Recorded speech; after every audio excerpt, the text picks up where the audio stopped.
Hello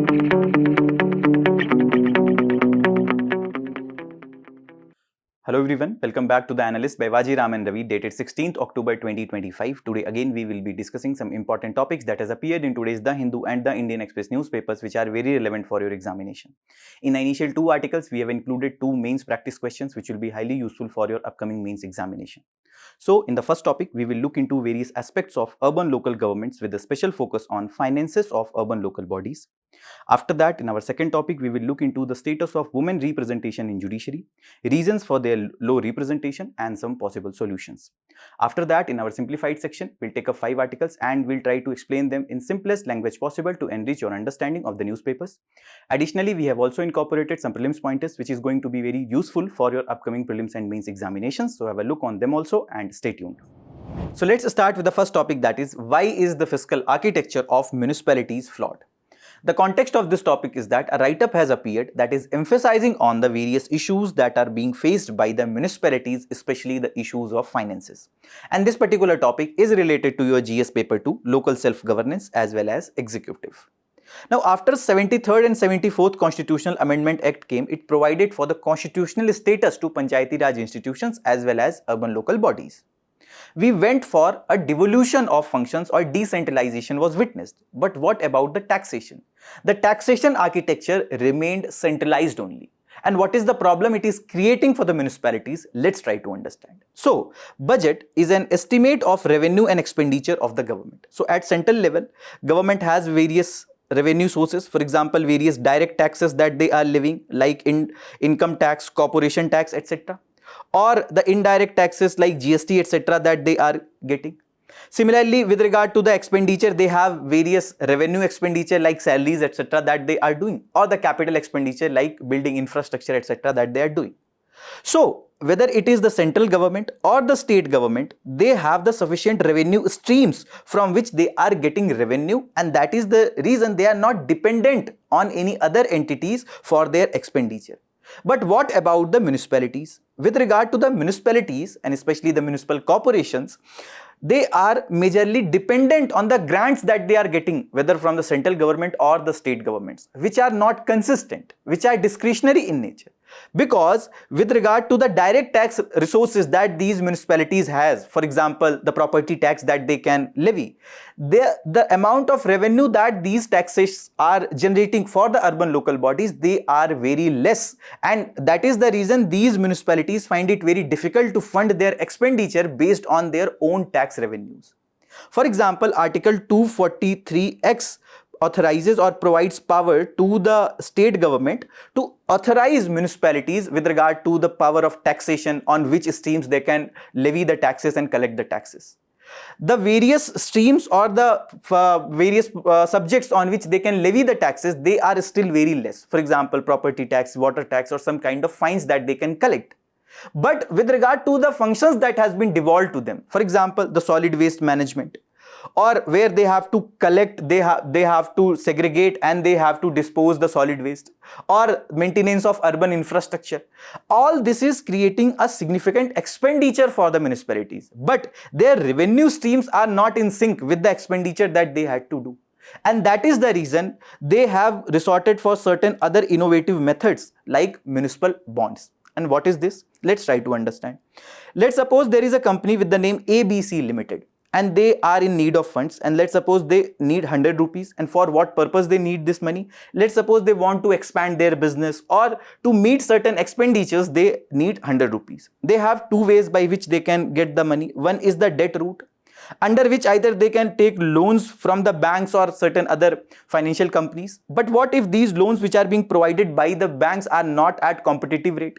In that case, this ABC Limited can issue bonds, which are again the debt instruments. So in simple terms, you can understand it as a piece of paper where the bond price would be written, the coupon rate or the interest rate that this particular bond will be generating will be written, along with that certain other details, the frequency of the interest payment as well as the maturity period. Let's suppose it is 3 years. So in this case, it is mandatory for the ABC Limited to pay at least whatever the interest rate that was promised at regular interval, and also to pay back this 100 rupees bond price after the maturity period of 3 years, 5 years, whatever was fixed at the time of issuance of this bond. it is mandatory for the company to pay back this money, whether it is interest or whether it the initial amount after the maturity.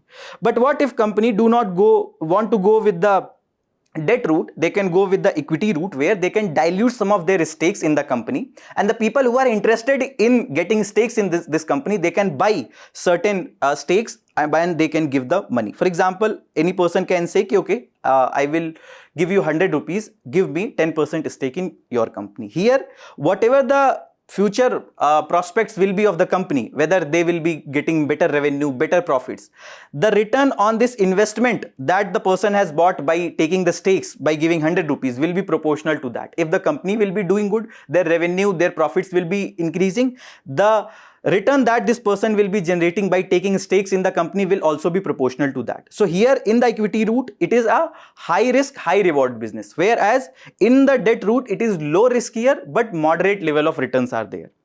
So what municipalities are doing, they started issuing municipal bonds for funding various infrastructure projects. But still, they couldn't make that very popular. Why? Because this infrastructure project which the municipalities wants to build, if they will not be getting proper returns, the persons who are interested in investing that municipal bonds, their investment might be jeopardized.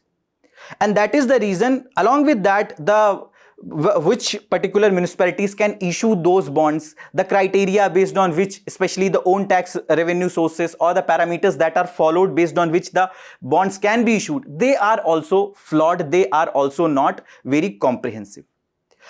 Apart from this, we will also look into various other issues with regard to the urban local bodies. But before that, let's try to understand some basics. What about the history of the urban local bodies in India? So, in year 1687-88, it was the first municipal corporation that was established in Madras. And then in 1726, the municipal corporations were set up in certain other provinces like Bombay and Calcutta. After that, the first resolution on the democratic decentralization came in 1870 under Lord Mayo.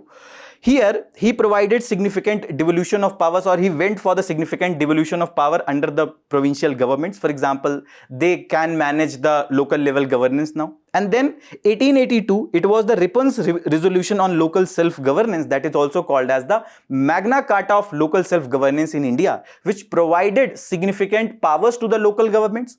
It provided for the election mechanisms. It also said that the control by the provincial government should be indirect rather than direct. After that, Government of India Act 1999, which provided for the diarchy at the provincial level with reserved and transfer subject, that particular local governance was transferable subject with more power to the provincial government. Similarly, in Government of India Act 1935, when the diarchy was abolished at provincial level and it was provided at central level, there also the local governance was kept at a transferred subject. And then various committees were established after independence to look up to the issues of the urban local bodies, because there was a lack of uniform mechanism that was being followed by the different states. And that is the reason the constitutional status was provided by the 73rd and 74th Constitutional Amendment Act of 1992, which provided for the 3 levels at panchayat level also, whether it is Jila Panchayat, which is a body at district level. There are various members who are part of this Jila Panchayat, and then they also elect a chairman. Then the Panchayat Samiti at block level. At Gram Panchayat, we have the village level, we have the Gram Panchayat. Similarly, for the municipal level government, we have the municipal corporations, which is generally established for a big town or the big cities. There are more than 250 municipal corporations as of now. And then we have the municipal councils and Nagar Panchayats, and they were formed after the 74th Constitutional Amendment Act. And then we have the Cantonment Act, Cantonment Board, which was established by Cantonment Act of 2006. And the power to manage and administer Cantonment Board is with the Union government, and they are under the Ministry of Defence. Then we have the Notified Town Area Committee. These notified town area committees are actually created for administration of a small town, and it is like a semi-municipal authorities. Then if you look into the issue of finances that we were discussing, if you look into this particular chart, the revenue receipts, this is the data of 2019 and 1920, the budget estimate, what is the revenue receipts of these municipal corporations or municipalities as their percentage of GDP. They have improved to some extent with regard to the data of 2019-20, but overall the trend remains same. Their revenue receipts are 0.72% as their percentage of GDP. But their own tax revenues are only 0.22%. That shows that high dependency on the grants that they are getting. Similarly, out of this own tax revenue of 0.22%, 0.11% is the property tax. Means half of their own tax revenues is only coming from the property tax. Now, one of the major issue is that the people who are getting elected, the councillors who are part of these municipalities, they have this fear that if the property tax will be increasing or it will be increased, they might lose their elections in future, and that is the reason you don't see a high frequency of increase in the property tax. And you also doesn't witness increase in the taxes like water tax, etc., because these local elections also influence the elections at state level and also at the central level. And this politicization of fear of losing elections also impacts the tax revenues of these municipal corporations. And the non-tax revenues like fines, etc., constitute around 0.23%, plus the transfer from the state government is 0.26%. Means around 1/3 of the total revenue that they are getting, or the receipts that they are getting, is coming as a form of transfers from the state government, which is kind of discretionary in nature, which is not consistent. And similarly, with regard to the municipal bonds, for example, first municipal bond was issued by Pune municipal corporations. After that, more than 10 municipal corporations has issued the municipal bonds. But still, they couldn't become very popular because of the default mechanism that is followed for judging the credit worthiness of these municipal bodies, because they mainly look up to the own tax revenue streams of the municipal bodies while giving the credit worthiness to the particular municipal bodies. Now, if you look into certain other issues with regard to the urban local bodies, for example, the irregular elections, that when the Constitutional Amendment Act of 74 said that at regular interval after each 5 years the elections should happen. But if you look into some of the states like in Maharashtra, where elections are pending for last 2-3 years, BMC, which is one of the most richest municipal corporations, they are being managed by the appointed authorities, and IS is appointed and they are managing the whole BMC itself. And these civil servants are more actually suitable for the execution functions rather the planning function, because the people who are getting elected by the local population, they understand the local needs in a better manner. And Supreme Court also said to go for the elections at regular interval, but still it is being witnessed the infrequency or the apathy with regard to the regular elections, be it in the case of the Madhya Pradesh or the Maharashtra.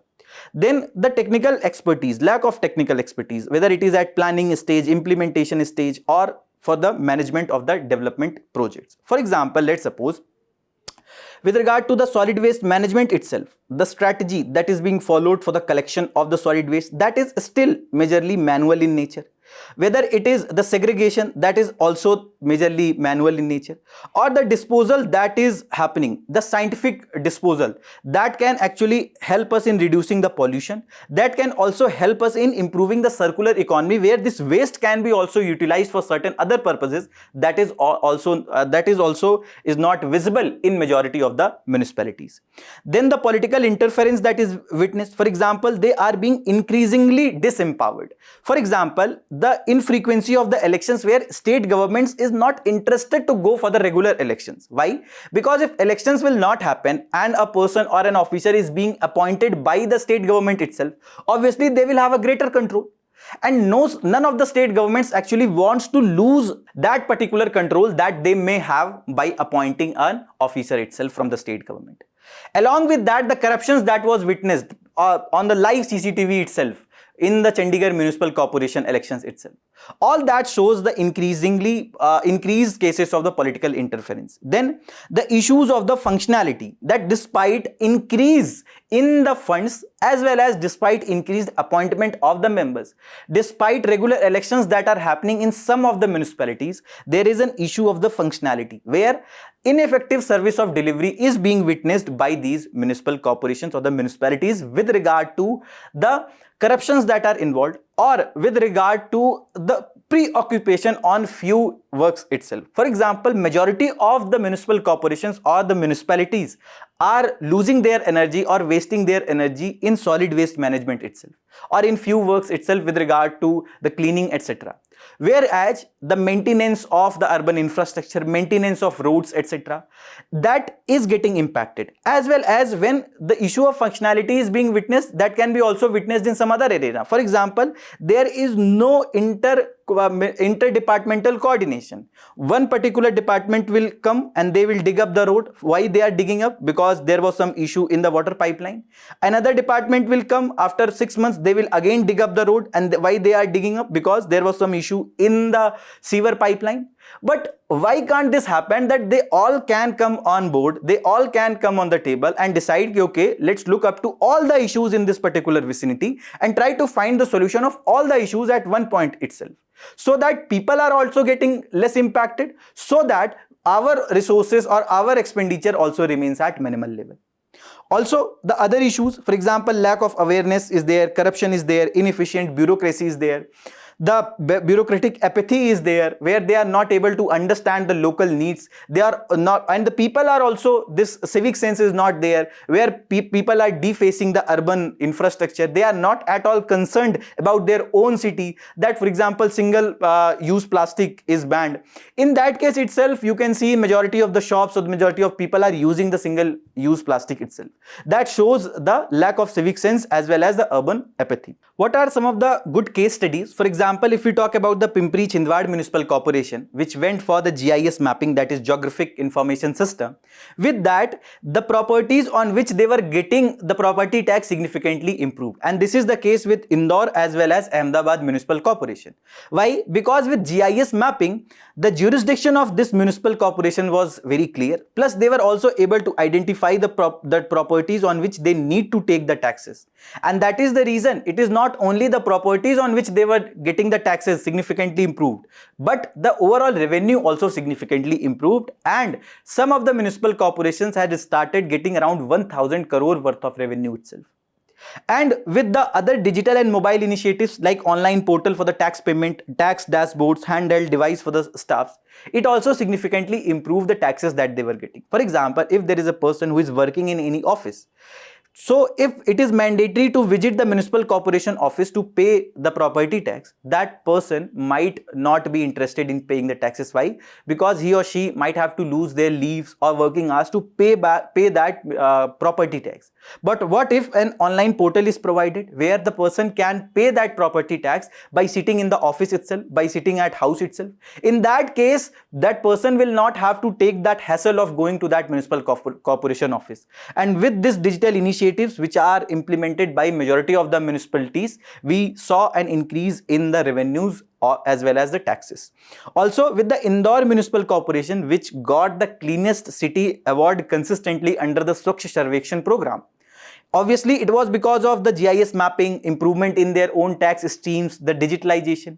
But once they got the rank 1 in the Swachh Sarvekshan as the cleanest city, it was the people who also cooperated with the authorities, urban local bodies, because they were interested in ensuring that their rank 1 remains consistently for the years.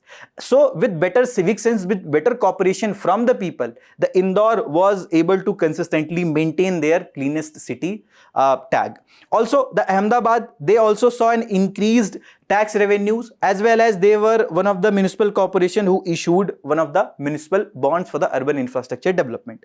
Similarly, if you look at the PRIs or the Panchayati Raj institutions, one of the best case study is the Hiware village in Ahmednagar district of Maharashtra, where with the efforts of Sarpanch, the village which was battling with the drought, low productivity, low income of the farmers, farmer suicides were happening. They became one of the prosperous village of India, and as of now they are called as village of millionaires. Why? With the change in the habits where the villagers shifted to less water intensive crops, sustainable practices, watershed management, they were able to improve their income as well as the better use of resources was witnessed.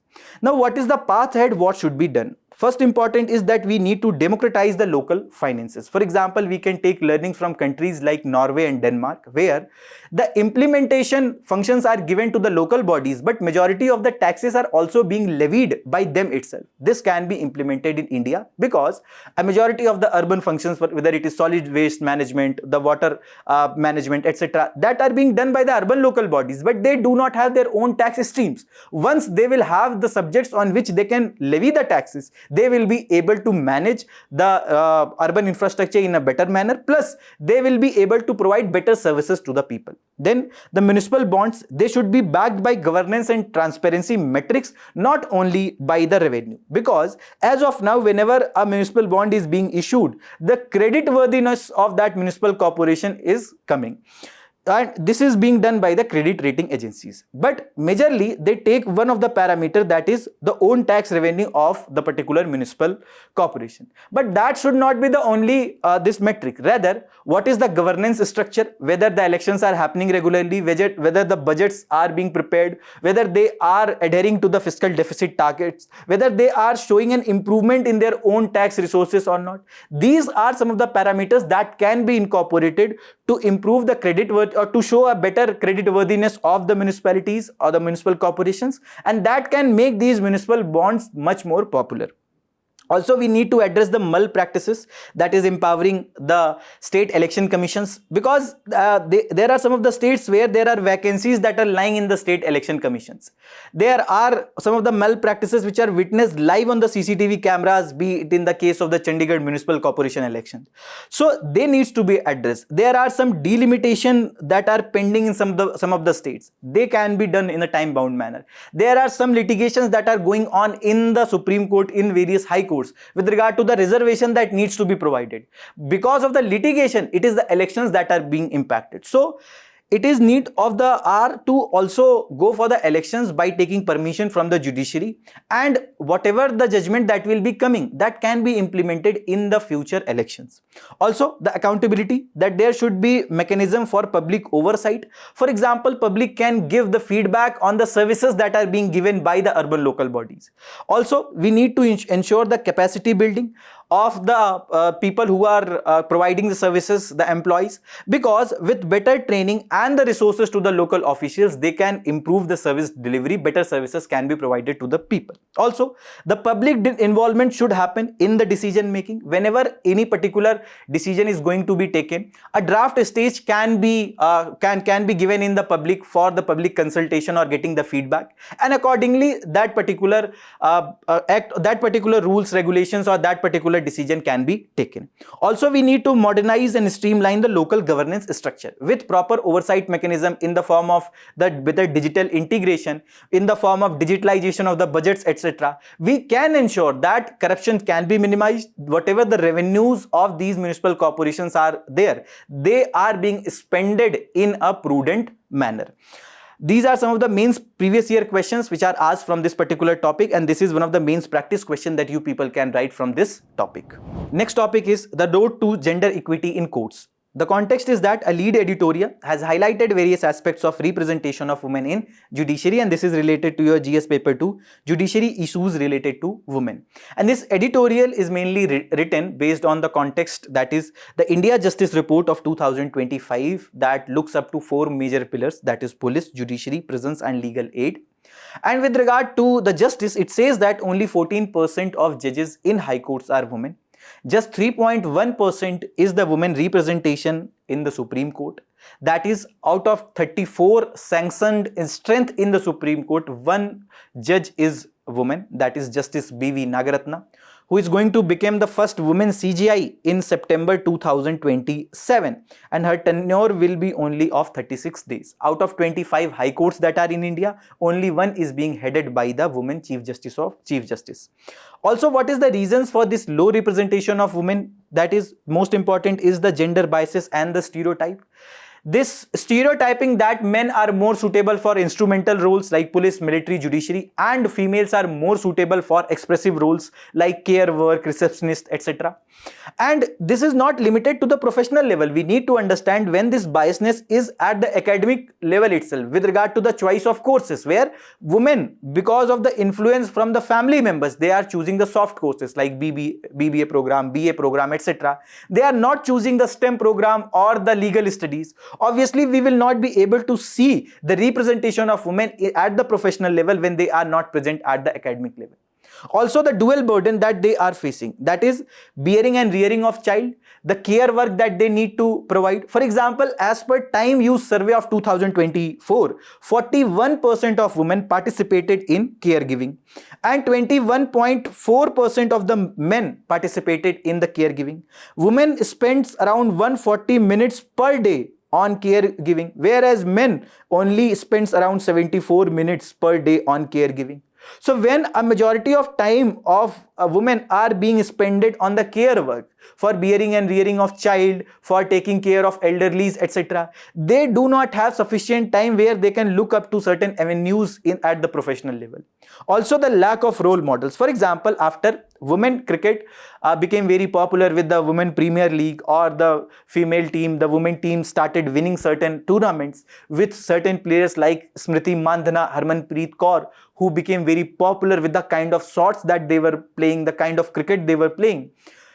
A lot of female cricketers, women cricketers also started looking cricket as one of the potential careers. But when we do not have sufficient women judges, whether at the High Court level or whether at the Supreme Court level, the people who are, the women who are still interested in the legal studies, they do not have any role model whom they can look up to and they can go for this particular courses. And next important is the networking barriers. For example, to get the clients to become a successful lawyer, networking plays a huge role. Similarly, time and again, some allegations that are on the collegium system which decides the promotions as well as the appointment of the judges.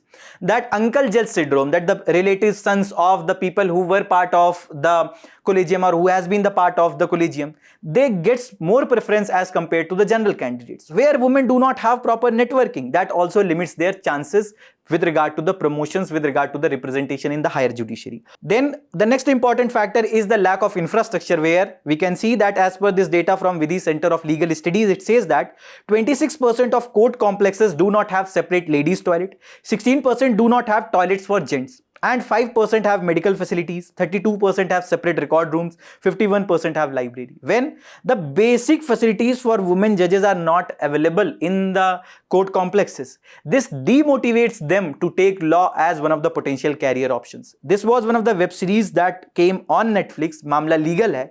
There also you can see the kind of issue that they face with regard to the networking barriers, the kind of issues that they face with regard to the clients, that they prefer the male lawyers rather than female lawyers.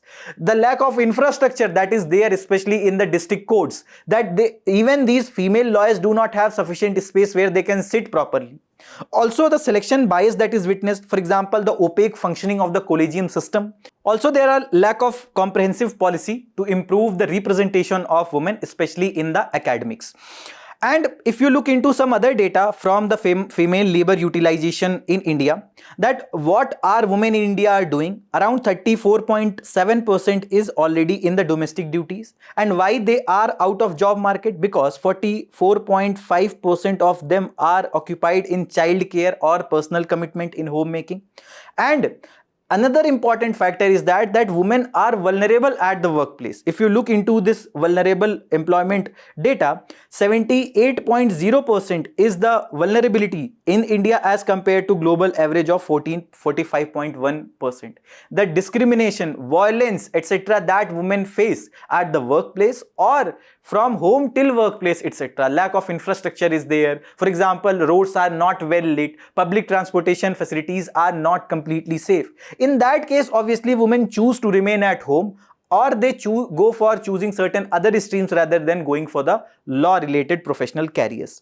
Also, if you look into this data that shows, that is from the Department of Justice. If you look into some other data with regard to the judiciary vacancies, The judge vacancies are 33% in High Court and 21% in District Court. Now, what should be done? What should be the way forward? First of all, what is said in the editorial, All India Judicial Services, which is provided under Article 312 of the Constitution, where an All India service can be created by Rajya Sabha with the resolution that is passed by the 2/3 of members present and voting. There are two special powers that are given to Rajya Sabha. One is under Article 249, where they can legislate on the subjects in the state list, and one is the creation of the All India services. For example, as of now, we have the IAS, IPS, etc.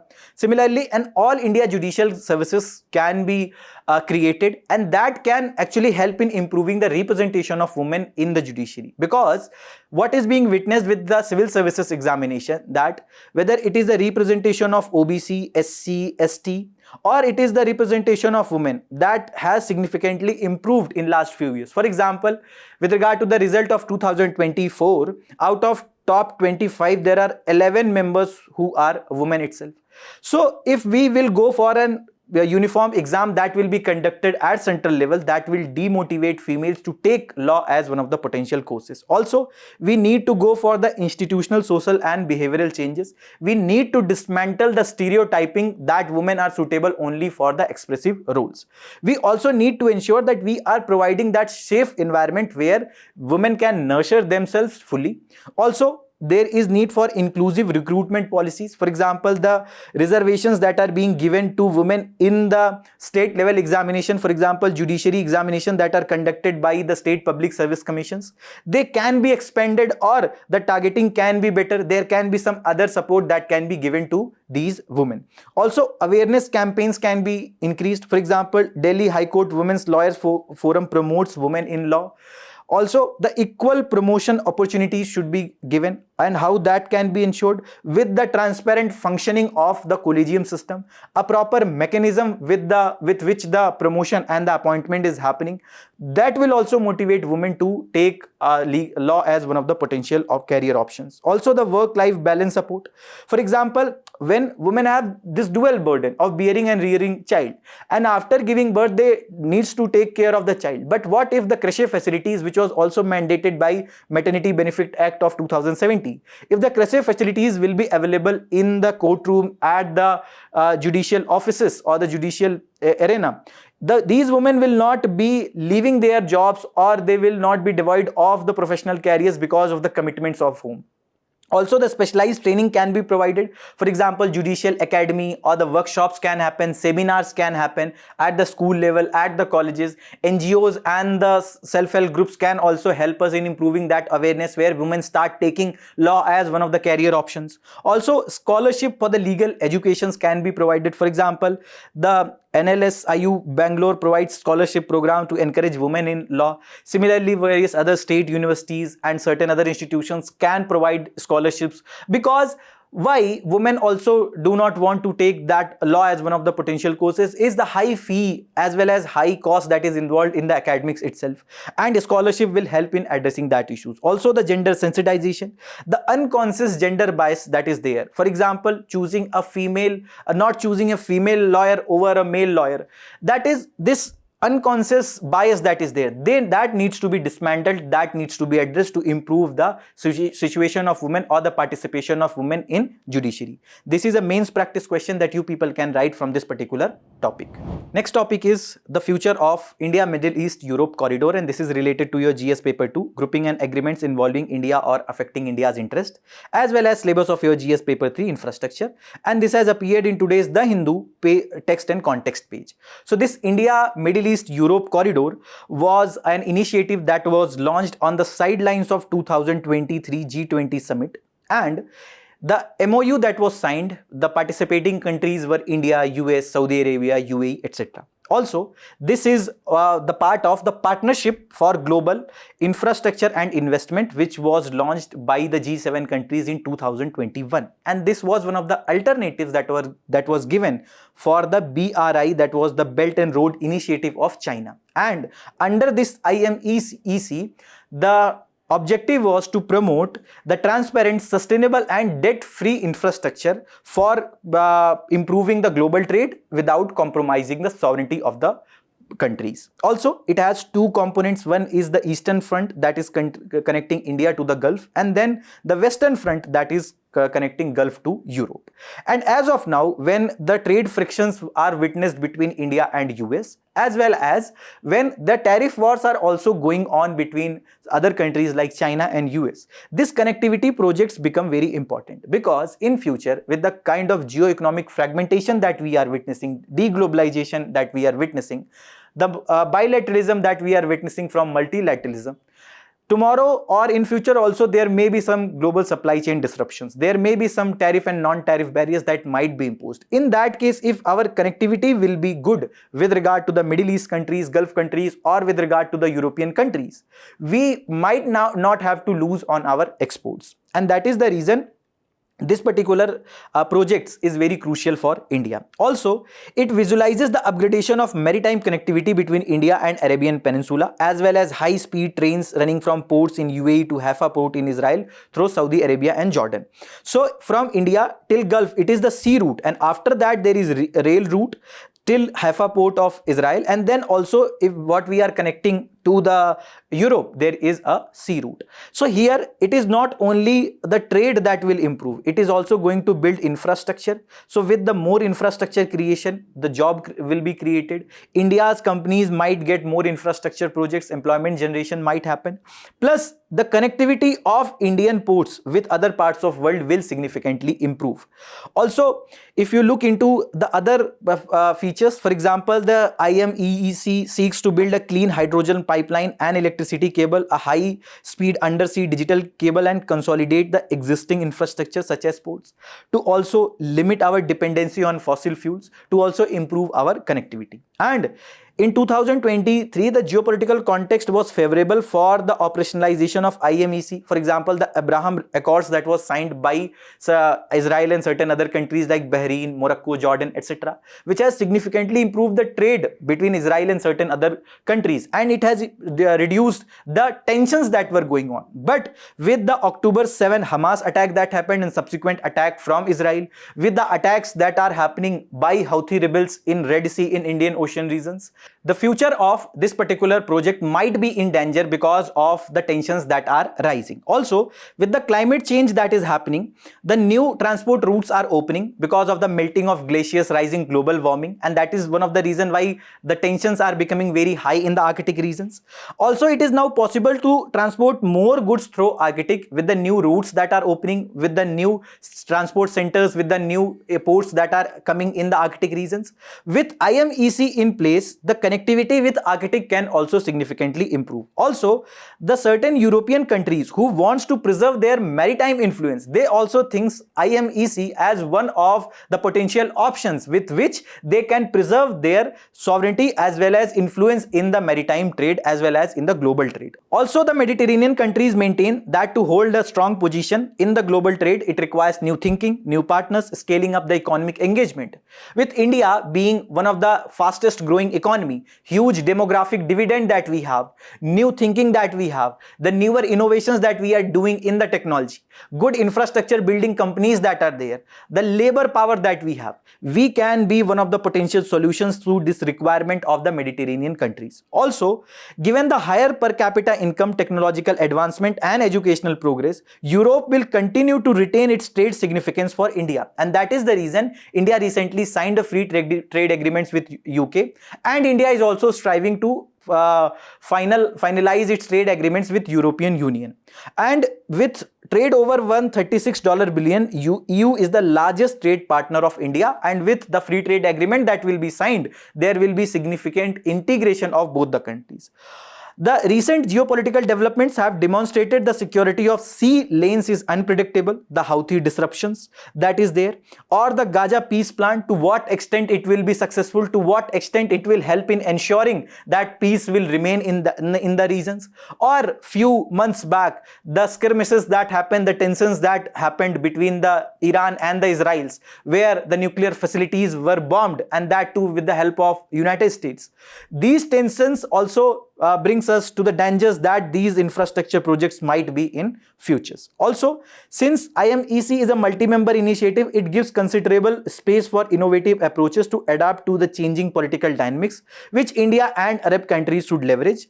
In addition to the proposed routes in IMEC, there is need to explore the possibility of engaging other commercial centers and ports in Saudi Arabia and Egypt. For example, some of the regional centers can be connected with roads, with the rails, etc. That can also significantly improve the connectivity. Also, we need to focus on the security and the challenges of the IMEC. It is critical not to lose the sight of economic opportunities that can be derived from India-Europe interactions. India and Europe should act as bookends by pooling their resources to promote prosperity in the IMEC regions. For example, with the free trade agreement that was signed between India and UK, the growers of grapes got better access to the markets of EU, and they are becoming more prosperous. They are getting better value for their products.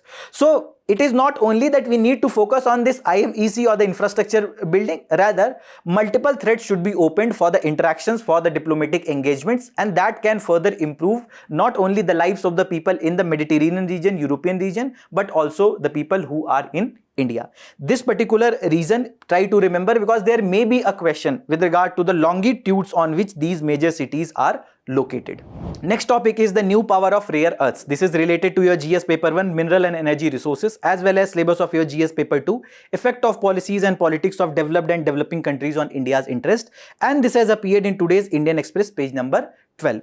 So the China-US trade war has already opened a new front, because US is imposing high tariff. For example, 100% tariff was recently imposed, and few months back also there was tariffs that were imposed.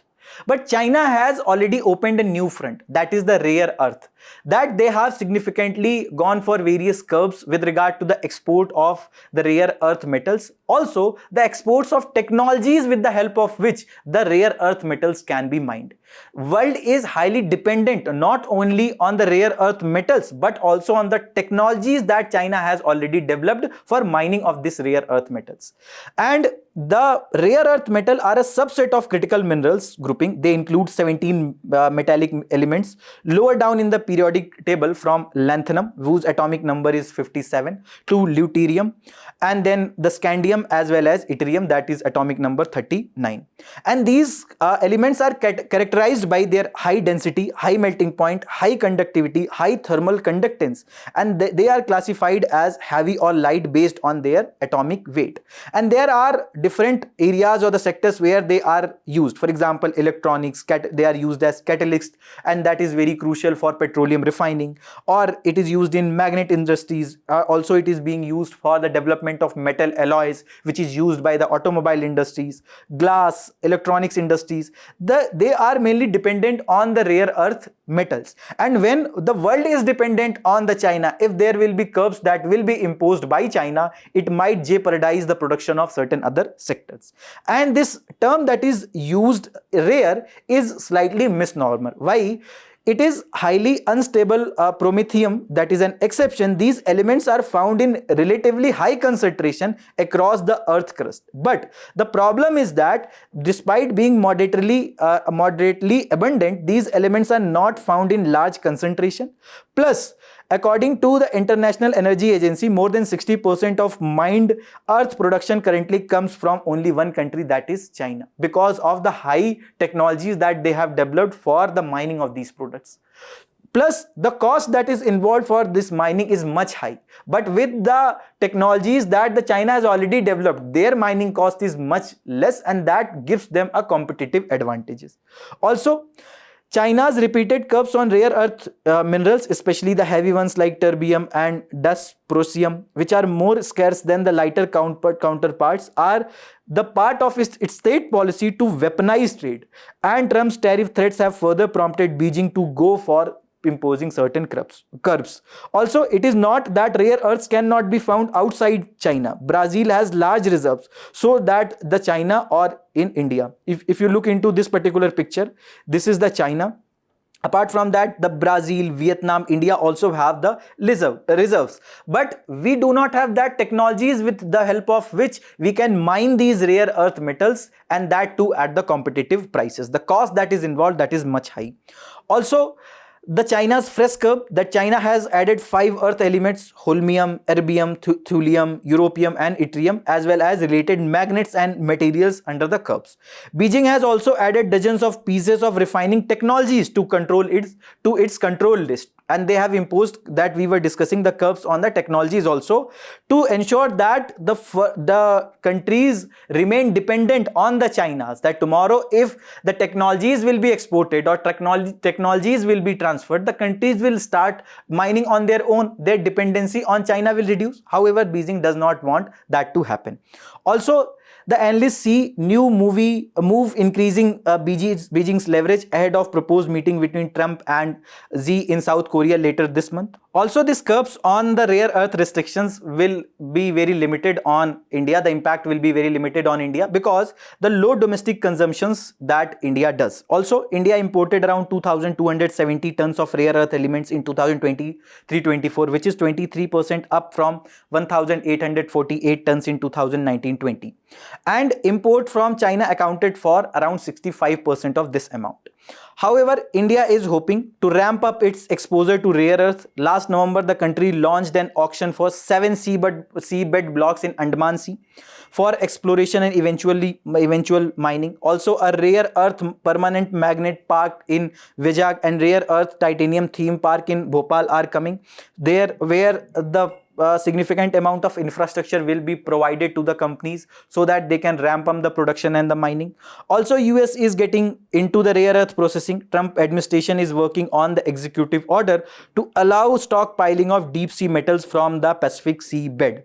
Also, this is the data with regard to the world reserves of the rare earth, where the China is having the significant lead. Similarly, with regard to the world production also, China is having a lead that shows a high dependency.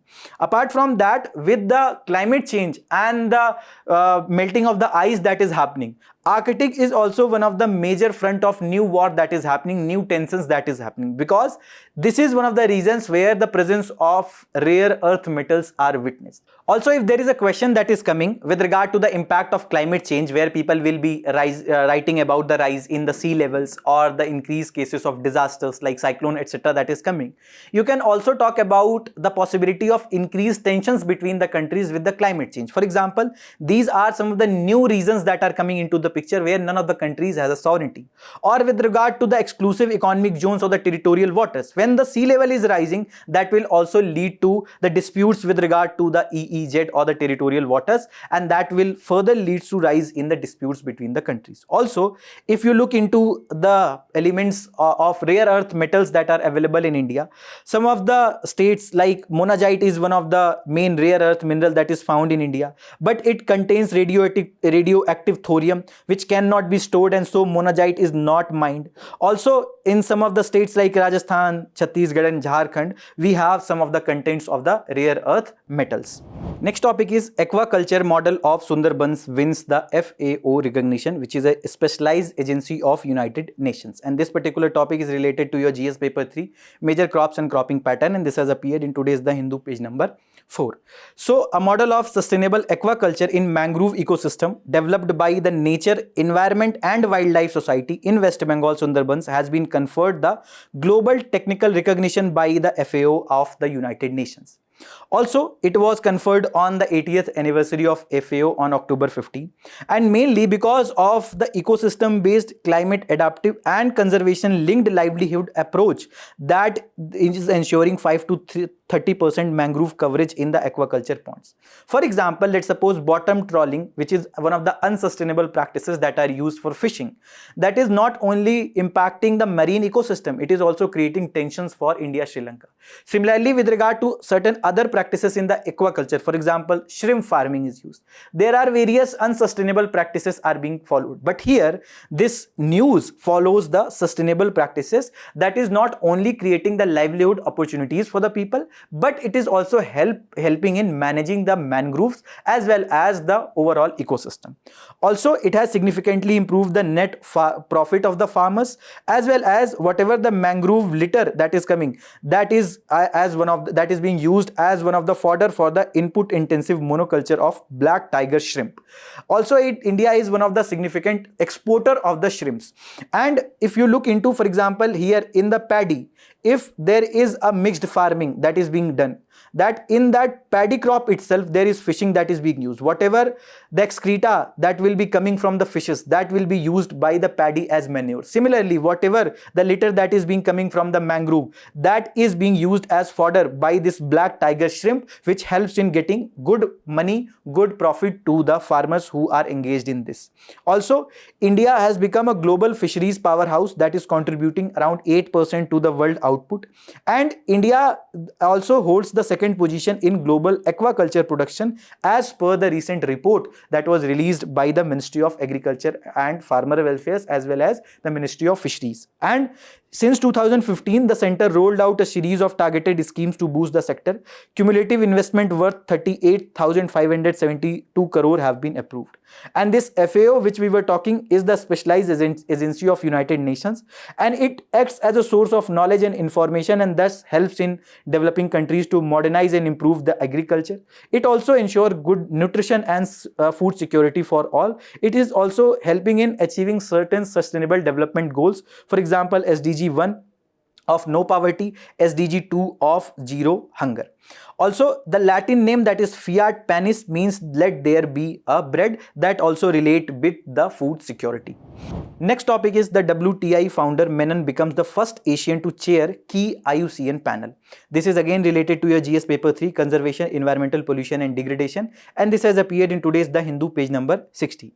So IUCN on Wednesday elected the Wildlife Trust of India's founder Vivek Menon as the new chair of Species Survey Commission.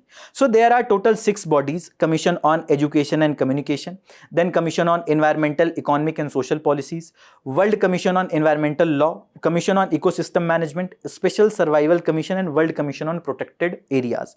So he has become the chair of this Special Survival Commission. If you talk about the IUCN, it is an international organization with hybrid membership. It is not only the member countries, but the government agencies as well as non-governmental organizations are part of the IUCN. Also, it maintains a red list based on the danger that the different species are facing. Also, it is present in across 160 countries, a unique expertise through its 6 thematic commissions as well as 11,000 experts that it is raising awareness as well as also helping in wildlife conservation. And this is one of the 6 expert commission under the global body that advises IUCN Secretariat on matters concerning the biodiversity as well as the species conservation, and it also play a key role in preparing IUCN red list of threatened species. Also, Mr. Menon says that the strength of the commission lies in the mobilizing global expertise, adding that conservation must move as fast as anthropogenic forces are threatening the species. Also, this is the list that is extinct, in wild, critically endangered, vulnerable, near threatened and least concerned based on the threat that species are facing. For example, Gangetic dolphin is kept under the endangered category of this IUCN red list of threatened species. Next topic is that Supreme Court lifts ban, allows green crackers, and this is related to your GS paper 2, Judiciary, Government Policies and Interventions, and this has appeared in today's Indian Express, page number 1. So ahead of Diwali, the Supreme Court on Wednesday relaxed the total ban on firecrackers in Delhi NCR region, and it allowed the sale of green crackers. And these green crackers are approved by the National Environmental Engineering Research Institute, and the sale will be allowed only from the October 18 to 20.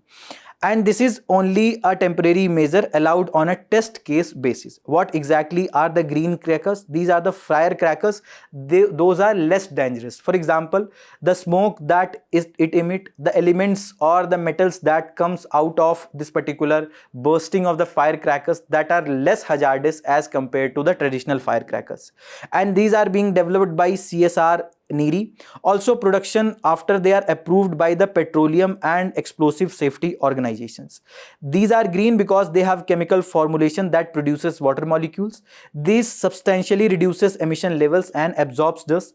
It is basically a light and sound show that produces lower emissions and promises 30 to 35% reduction in particulate matter, whether it is PM 2.5 or others. And the NOx and SOx compounds that are being emitted from the traditional firecrackers, that is also less in the green crackers.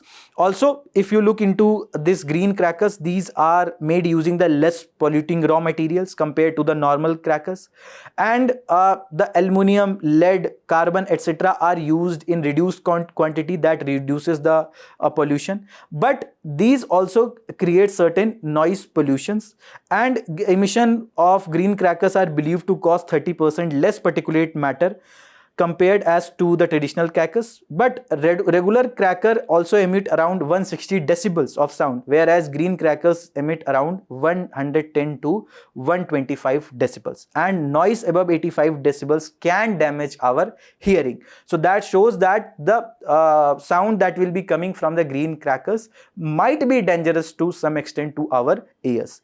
This is all from today's Analyst. Thank you very much. All the very best. Keep studying.